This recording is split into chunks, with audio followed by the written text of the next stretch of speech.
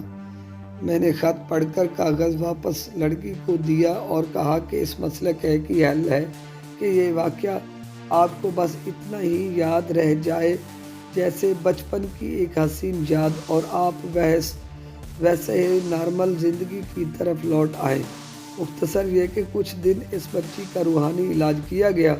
اللہ پاک کا کرم ہوا، بچی کی طبیعت آہستہ آہستہ ٹھیک ہوتی گئی۔ اس واقعے کے کچھ ہفتہ بعد بچی کی مجھے کال آئی۔ اس نے کہا، آج میں اپنے ابو کے ساتھ نہر پر جا کر وہ خط بہا دیا ہے۔ مجھے یہ سن کر بے حد خوشی ہوئی۔ اب اس لڑکی کی شادی ہو چکی ہے اور وہ اپنے خاوند کے ساتھ بہت خوش ہے۔ ایک بات بتاتا جاؤں اب سب تک کہ میں آج تک وہ خوشبو نہیں بھول سکا، نہ بھول پاؤں گا۔ ویڈیو اچھی لگے تو چینل کو ضرور سبسکرائب کریں اور دوستوں تک شیئر کریں۔